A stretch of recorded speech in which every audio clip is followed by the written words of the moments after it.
December 2002 brought audiences one of the most ambitious period dramas ever made.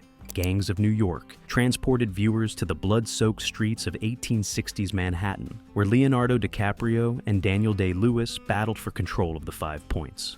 But behind the scenes, this film was decades in the making, plagued by production nightmares and method acting taken to dangerous extremes. From near-fatal illnesses to casting decisions that could have changed cinema history, these are the secrets that defined Martin Scorsese's brutal masterpiece.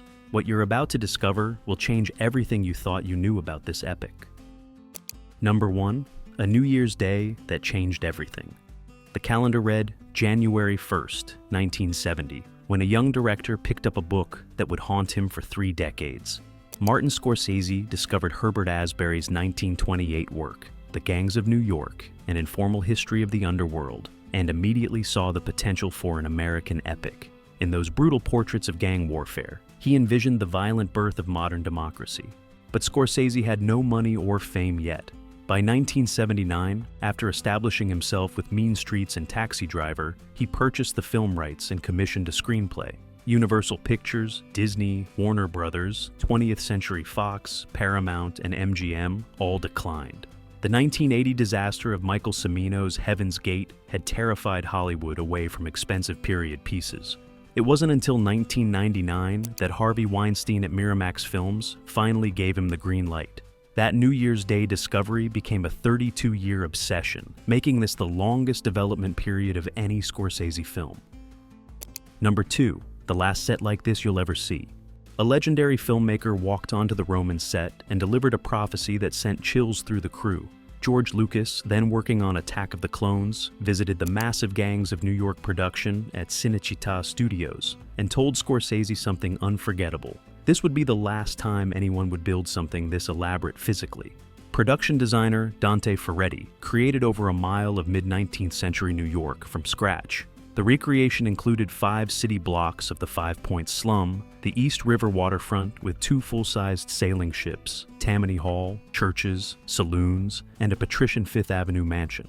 When the production desperately needed an elephant and Italian animal wranglers couldn't provide one, Lucas guided them through filming without the animal and having it digitally created. It remains the only completely computer-generated element in the entire film. Number 3. When method acting nearly became murder. The freezing Rome winter of 2000 created dangerous conditions for filming. Daniel Day-Lewis, committed to absolute authenticity, insisted on wearing only period-accurate 1860s clothing, despite the brutal cold. While other cast members bundled up in modern coats between takes, Day-Lewis refused any concession to comfort. The inevitable happened. He contracted pneumonia. When doctors diagnosed him and prescribed antibiotics, Day-Lewis made a shocking decision. He refused the treatment entirely. His reasoning was simple but terrifying. Antibiotics didn't exist in the 1860s, so Bill the Butcher wouldn't have access to them. As his condition worsened, he continued roaming Rome's streets in character, picking fights with strangers. Day-Lewis would later admit to The Independent, "I will admit that I went mad, totally mad. He was a marvelous character and a joy to be, but not so good for my physical or mental health." The production team eventually persuaded him to seek medical treatment before the situation became fatal. Number 4. The secret meaning behind Dead Rabbits. A gang name that sounds oddly specific actually carried a hidden threat that only insiders understood. The Dead Rabbits weren't named after actual deceased rodents, but rather a corrupted piece of Irish-American slang that struck fear into anyone who knew its true meaning. The word rabbit is actually a corruption of the Gaelic word rai bead, which translates to man to be feared. When combined with dead, which in period Irish-American slang meant very, the full name translates to a man to be greatly feared. This wasn't playful gang branding. It was a warning written in corrupted Gaelic. Their battle standard reinforced this menace. A dead rabbit impaled on a pike carried into combat as a symbol of their fearsome reputation. The corrupted language served a dual purpose. It identified fellow Irish immigrants while remaining mysterious to outsiders. Number 5. The glass eye you could tap with a knife. Most actors would have reached for a simple contact lens to simulate a glass eye. Daniel Day-Lewis chose a far more dangerous path. For Bill the Butcher's iconic glass eye emblazoned with an American eagle, he had his actual eyeball covered in prosthetic glass. Then he took it further. Day-Lewis practiced tapping the glass eye with the tip of a razor-sharp knife without blinking, training himself to perform this unsettling trick repeatedly without flinching.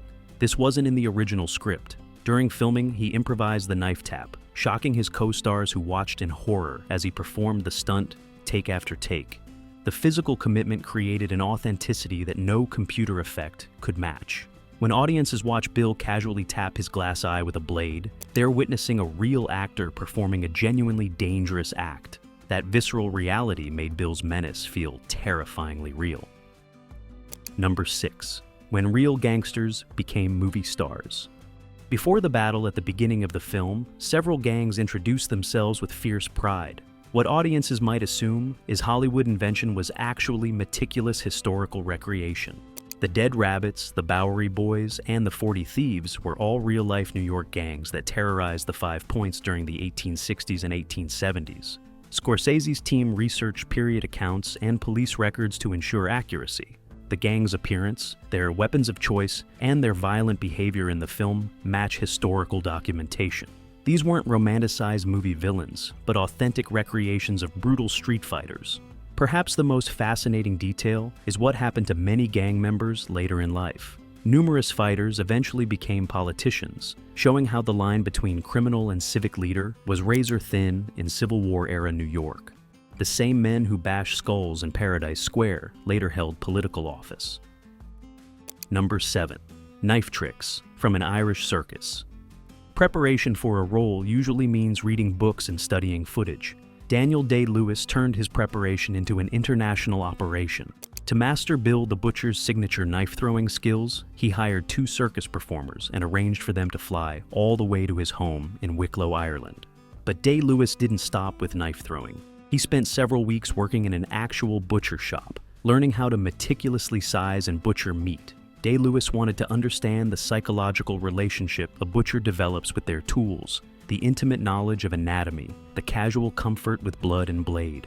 When cameras finally rolled, every movement Day-Lewis made with a knife carried the weight of genuine skill.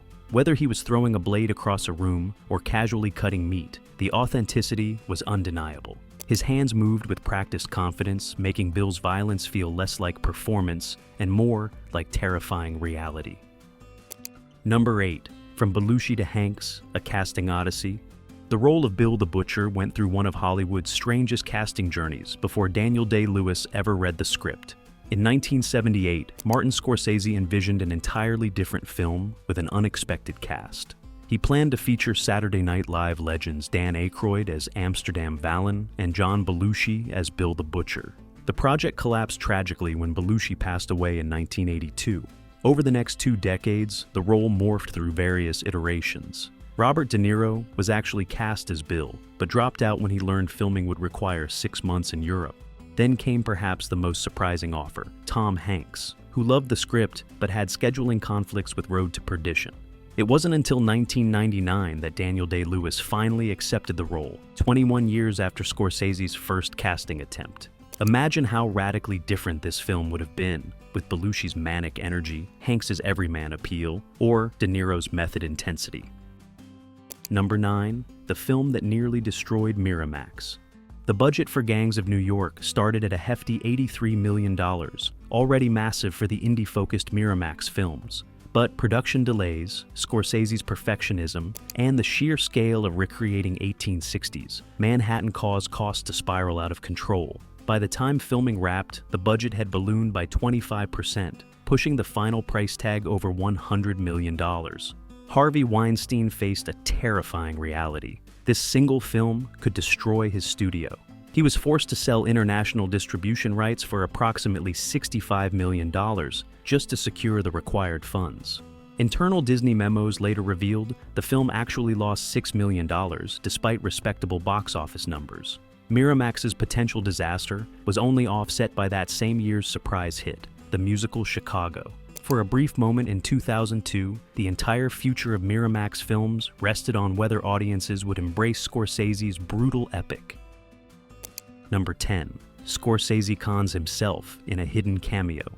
The legendary director has appeared in several of his own films, but his role in Gangs of New York is one of his most cleverly disguised performances. Martin Scorsese plays a wealthy gentleman who becomes the victim of Jenny Everdene's turtle dove scam, a con where pickpockets work in pairs to distract and rob wealthy marks.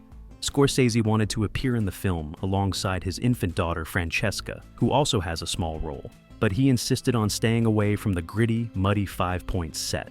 The safest, cleanest location was the fancy uptown mansion, so that's where he placed himself and his daughter. The director admitted he would have much preferred playing a 5 Point street tough, but fatherly instincts won out. For a director who spent decades obsessing over New York's violent past, these brief appearances were his way of literally inserting himself into the history he was recreating. Number 11. The woman who filed her teeth to points. A terrifying female warrior appears in the opening battle, fighting alongside the Irish with a ferocity that matches any male gang member. This character wasn't Hollywood invention, but was based on a real-life figure named Hellcat Maggie, one of the 5 Points' most feared fighters. Her reputation was built on horrifying physical modifications she made to turn herself into a living weapon. Hellcat Maggie filed her front teeth down to sharp points, specifically to seriously injure her opponents during fights. She wore long, artificial nails made of brass that she used as claws, slashing at anyone who dared challenge her. These weren't theatrical accessories. They were genuine combat tools designed to inflict maximum damage. She died in 1845 at the age of 25. Her brief, violent life epitomized the savage nature of 5 Points gang culture, where even women had to become monsters to survive. Number 12. He never broke character, not even once. The commitment to staying in character is a hallmark of method acting, but Daniel Day-Lewis took it to levels that shocked even his experienced co-stars. Throughout the entire production of Gangs of New York, he never once broke character, speaking in Bill the Butcher's menacing Yankee dialect even when cameras weren't rolling. On the final day of filming, Martin Scorsese and Leonardo DiCaprio convinced Day-Lewis to join them for dinner. He spoke in Bill's terrifying accent throughout the entire meal. The waitress was so frightened that she refused to approach their table. John C. Reilly experienced an equally jarring moment. After spending a lovely family weekend together, Reilly thanked Day-Lewis on Monday morning. Day-Lewis responded in character, "Fuck off, Jack." The message was clear. Daniel Day-Lewis didn't exist on that set. Number 13. The real Bill died years too early. The climactic draft riots that form the backdrop of the film's finale are historically accurate in their depiction of chaos and violence. However, Scorsese made one significant creative liberty with his main antagonist that changes the entire timeline of the story. The real William Bill the Butcher, Poole, was actually taken down several years before the draft riots took place. The historical Poole was a prominent gang leader and bare-knuckle boxer in the 5 Points, known for his anti-immigrant views.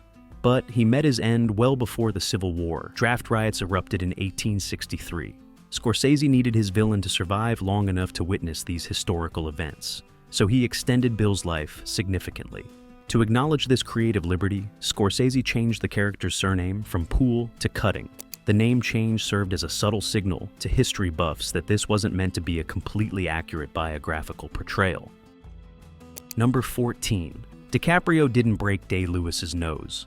One of the most persistent stories about the production involves a violent on-set injury that supposedly occurred during a fight scene. Reports claimed that Leonardo DiCaprio accidentally broke Daniel Day-Lewis's nose while filming the brutal sequence where Bill beats Amsterdam in front of the Chinese pagoda audience. The story became part of the film's legend, but it's not quite true. DiCaprio later clarified what actually happened in an interview with Shortlist magazine. Day-Lewis did break his nose during filming, but DiCaprio wasn't responsible. The scene involved a headbutt, but Day-Lewis was supposed to be slamming his face into a pillow or sandbag positioned off camera. DiCaprio wasn't anywhere near the camera when it happened. True to form, Day-Lewis continued filming the scene despite the injury. The misconception persists because the violence looks so real, but it was Day-Lewis's own commitment to physical authenticity that caused the injury. Number 15. The accent that died with Walt Whitman. Creating authentic dialogue for a period piece set in the 1860s presented a unique challenge. How do you recreate accents that no longer exist? Voice coach Tim Monick faced this problem when developing the distinctive nativist Yankee accent for Daniel Day-Lewis's character.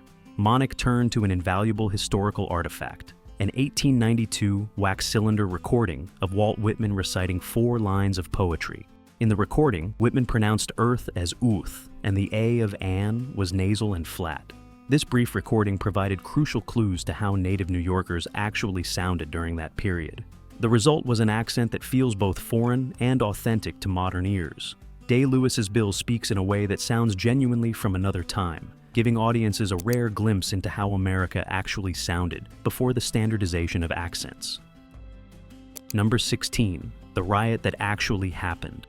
The opening gang battle that sets the entire story in motion feels almost mythological in its scale and savagery. While the specific battle depicted in the film is fictionalized, it's based on a real historical event that shocked 19th century New York. The initial clash between Priest Vallon's dead rabbits and Bill's natives appears to be based on a riot that occurred on June 21, 1835, on Pearl Street between Chatham and Center Streets. The New York Sun reported on what it called a most disgraceful riot between native citizens and foreigners. While Scorsese dramatized this event, the core truth remains. These gang confrontations actually happened in the streets of New York. The film's opening serves as a reminder that American cities were once genuine battlegrounds. Number 17. The worst Irish accents ever filmed? While Daniel Day-Lewis's accent work earned widespread praise, two of the film's lead actors faced harsh criticism for their attempts at Irish dialects. Both Cameron Diaz and Leonardo DiCaprio struggled with their accents throughout production, and critics were merciless in their assessments.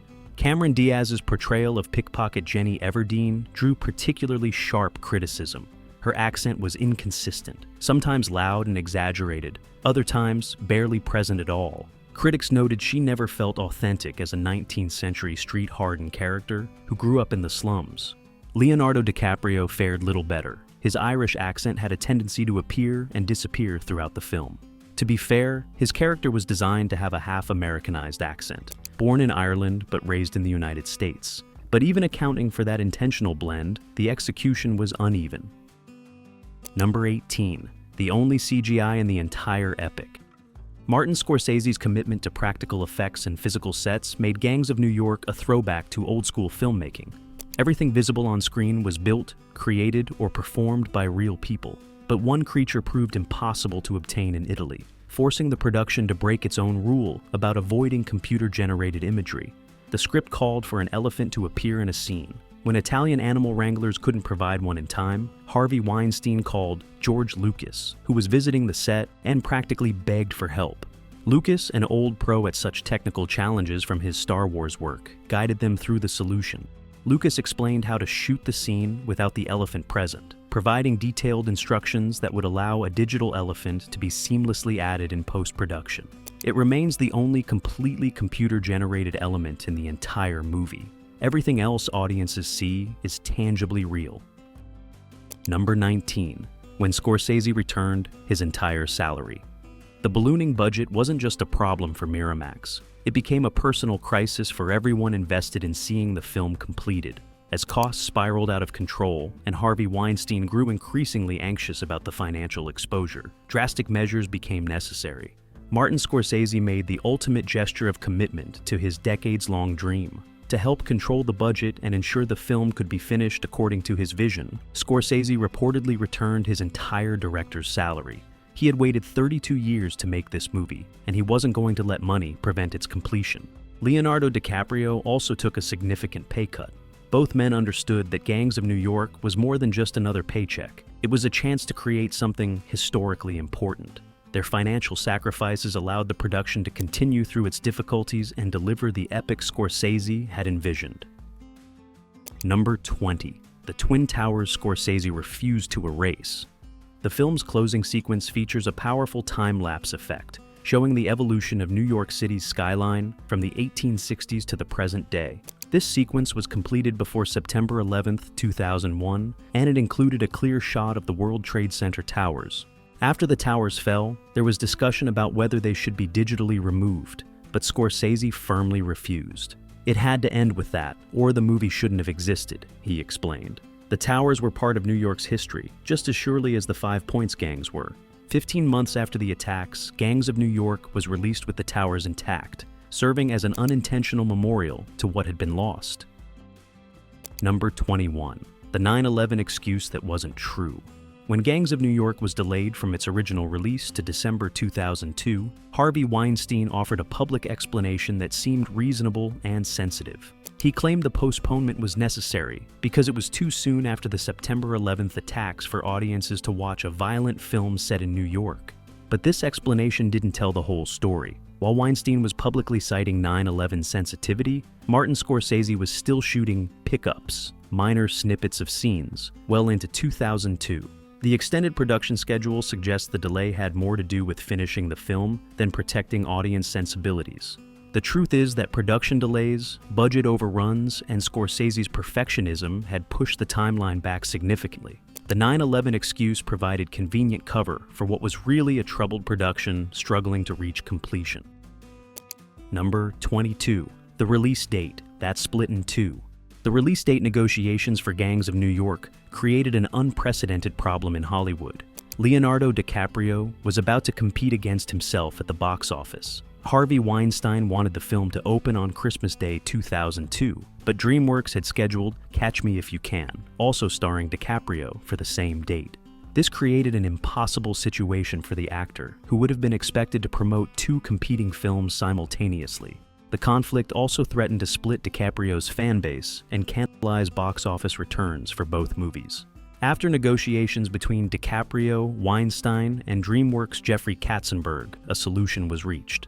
Gangs moved to December 20th, giving it a 5-day head start before Catch Me If You Can opened on Christmas. DiCaprio avoided the awkward situation of promoting two films at once.